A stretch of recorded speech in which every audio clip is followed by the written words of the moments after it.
MP police constable 2022 GK MP GK and science का capsule number 45 हम लेकर आ गए हैं। कैप्सूल सीरीज़ का ये 45वां वीडियो है और हर कैप्सूल वीडियो से मतलब हमारी कैप्सूल सीरीज़ से प्रत्येक शिफ्ट में 4 से 5 प्रश्न ज़रूर आ रहे हैं जो एमपी पुलिस कांस्टेबल का एग्ज़ाम हो रहा है, तो उसके हिसाब से हमारी कैप्सूल सीरीज़ जो है काफ़ी इंपॉर्टेंट हो जाती है। और तो उसी सीरीज़ का हम जो है 45वां वीडियो यहाँ पर लेकर आ गए हैं। बाकी की कैप्सूल वीडियो अगर आप देखना चाहते हैं तो उसकी लिंक आपको जो है वो डिस्क्रिप्शन में मिल जाएगी। साथ ही उसकी पीडीएफ अगर आपको चाहिए तो आप हमारे टेलीग्राम चैनल से भी जुड़ सकते हैं और टेलीग्राम चैनल पर जुड़ने के लिए उसकी लिंक जो है आपको डिस्क्रिप्शन में मिल जाएगी। तो चलिए शुरू करते हैं जनरल साइंस के क्वेश्चन।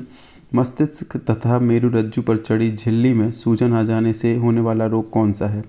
तो मेनिंजाइटिस जो रोग होता है वो मस्तिष्क और मेरुरज्जु पर चढ़ी झिल्ली में सूजन आ जाने के कारण होता है।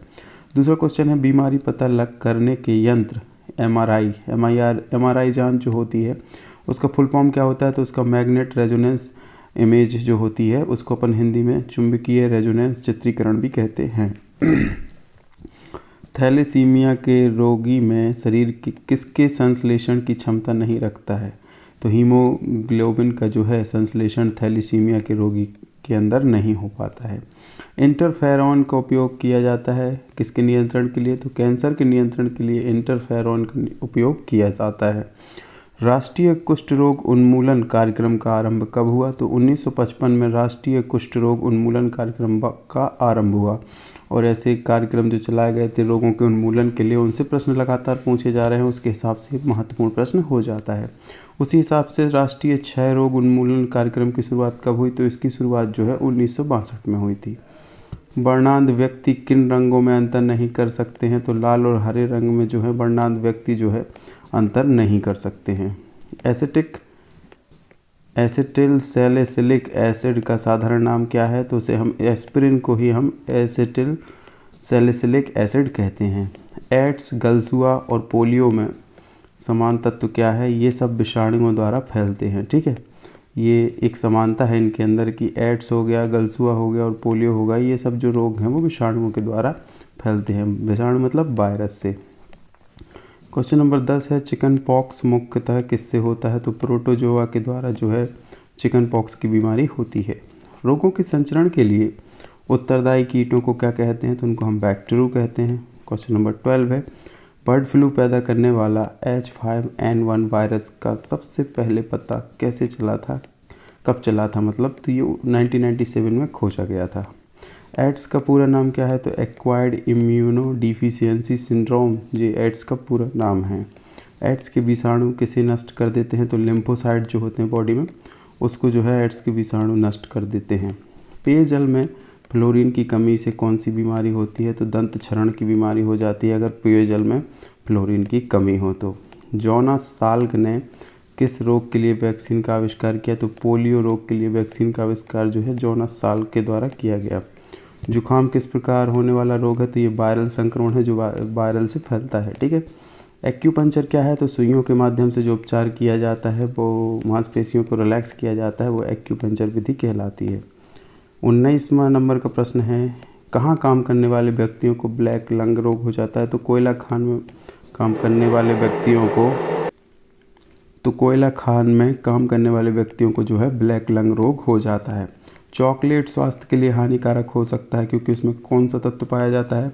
तो निकेल की मात्रा पाए जाने पर अगर हम अत्यधिक चॉकलेट का सेवन करते हैं तो वो हमारे लिए हानिकारक हो सकता है। श्वेत फुफ्फुस रोग अक्सर पाया जाता है। तो पीड़ानाशक उद्योग के कर्मचारी जो होते हैं, जहाँ पर पीड़ानाशक दवाइयाँ बनती हैं, वहाँ के जो कर्मचारी हैं उनको श्वेत फुफ्फुस रोग हो जाता है।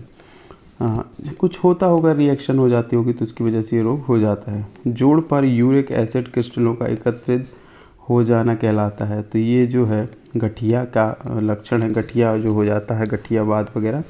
हाँ, ये है ट्यूबरकुलोसिस मतलब टीबी संक्रमण किससे होता है? तो माइक्रोबैक्टीरियम ट्यूबरकुलोसिस द्वारा जो है टीबी होती है। थैलेसीमिया एक आनुवांशिक बीमारी है, किसको प्रभावित करता है? तो ये हमारे ब्लड को प्रभावित करता है या रुधिर जो से हम कहते हैं उसको प्रभावित करता है। क्वेश्चन नंबर 25 है सुरक्षा की दृष्टि से चोट लगने के तुरंत पश्चात कौन सा इंजेक्शन लगाना चाहिए? तो जैसे ही अब देखते हैं लोहे से कुछ चोट लग जाए या ऐसे चोट लग जाए तो एंटी टेटनस सीरम हम लगाते हैं, जिससे इन्फेक्शन फैलने का खतरा टल जाता है। ठीक है, अब बात करते हैं हम MPGK के 25 क्वेश्चन की। तो मनुआ मान टेकरी और धर्मपुरी पहाड़ी कहाँ पर स्थित हैं? तो ये भोपाल में स्थित है। कंजियों की बावड़ी कहाँ पर है? तो ये चंदेरी में है। मेहर भोज की माता का नाम क्या था? तो मेहर भोज की माता का नाम जो था अप्पा देवी था। तोते के लिए प्रसिद्ध किला कौन सा है? तो गिन्नौरगढ़ का किला है जो तोतों के लिए प्रसिद्ध है। और क्वेश्चन नंबर 5 है, पवित्र शहर महेश्वर किस ज़िले में है? तो ये खरगोन ज़िले में है। क्वेश्चन नंबर 6 है, मध्य प्रदेश की कौन सी जनजाति साज वृक्ष बुरहदेव की शराब और मुर्गे से पूजा करती है? तो बुरहदेव की पूजा होती है साज वृक्ष और मुर्गे से, तो और शराब से, तो वो बैगा जनजाति है। ठीक है, 2011 जनगणना के अनुसार मध्य प्रदेश में सबसे कम जनसंख्या घनत्व किस जिले का है? डिंडोरी का है। और सबसे अधिक जनसंख्या घनत्व भोपाल का है। पातालकोट घाटी किस जिले में है? तो ये छिंदवाड़ा जिले में है। ठीक है, क्वेश्चन नंबर 9 है, मध्य प्रदेश में हांडी खोह नामक की खाई किस जगह पर है? तो ये पचमढ़ी में है। सुआ और सुग्गा नृत्य किस देवता की उपासना में किया जाता है? तो शिव पार्वती की उपासना में किया जाता है बैगा जनजाति के द्वारा। देश का पहला और दुनिया का चौथा डेटा सेंटर पार्क कहाँ स्थापित किया गया है? तो ये इंदौर में स्थापित किया गया है। मध्य प्रदेश का कौन सा शहर मीट लवर्स के लिए पैराडाइज है? तो भोपाल शहर जो है मीट लवर्स मतलब मांस खाने वाले लोगों के लिए एक जन्नत कहा जाता है, जैसे पैराडाइज उसी का मतलब होता है। ठीक है, मध्य प्रदेश में पशु नियंत्रण अधिनियम कब अधिनियमित किया गया? तो 1976 में अधिनियमित किया गया। फल की प्रजाति है जिसकी खेती मध्य प्रदेश में होती है, मतलब ये फल की प्रजाति है और ये नूरजहाँ फल के बारे में है। नूरजहाँ आम की प्रजाति है, नूरजहाँ फल की प्रजाति है जिसकी खेती मध्य प्रदेश में की जाती है। यहाँ पे मैं इसको इंक्लूड कर देता हूँ, नूरजहाँ। क्वेश्चन अधूरा रह गया टाइपिंग के समय। ये हो गया नूरजहाँ, थोड़ा बहुत टाइपिंग वगैरह चल जाएगी। ठीक है, नूरजहाँ फल की प्रजाति है जिसकी खेती मध्य प्रदेश में होती है। ठीक है, मध्य प्रदेश में किस जगह को शिमला के रूप में जाना जाता है? तो हमारा शिवपुरी है, जिसे हम शिमला के रूप में जानते हैं। पर्यटन नगरी भी इसको कहते हैं। कुंडलिया बांध का लोकार्पण किस जिले में हुआ? तो राजगढ़ जिले में जो है कुंडलिया बांध का लोकार्पण हुआ। देश का पहला मक्का महोत्सव का आयोजन कहाँ किया गया? तो ये छिंदवाड़ा में किया गया।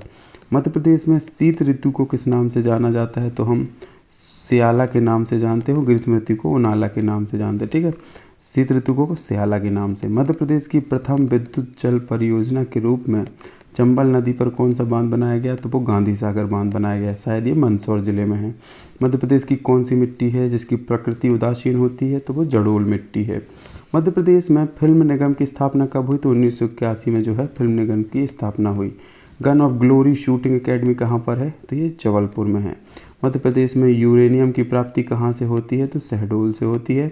और मध्य प्रदेश के किस किले के गेट पर justice is the gem of crown लिखा है? तो दतिया के किले पर लिखा है। ये वीडियो आई है SB स्टूडियो और PDF भी मैंने खुद बनाई है आप सभी के लिए। ये क्वेश्चन कैसे लगे आपको पढ़ने में अंदाज़ा हो गया होगा कि बहुत ही बेहतरीन क्वेश्चन है। तो इसकी PDF आप डाउनलोड कर लीजिएगा, डिस्क्रिप्शन में लिंक दी गई है इंस्टाग्राम की, वहाँ से आप इसको डाउनलोड कर लीजिएगा। साथ ही ऐसे इंटरेस्टिंग और फ़ायदेमंद वीडियो पाने के लिए हमारे चैनल को सब्सक्राइब करें, वीडियो को लाइक करें, ज़्यादा से ज़्यादा इस वीडियो को शेयर करें और चैनल को सब्सक्राइब करना ना भूलें। तो आज की वीडियो में इसमें इतना ही। जय हिंद, जय भारत।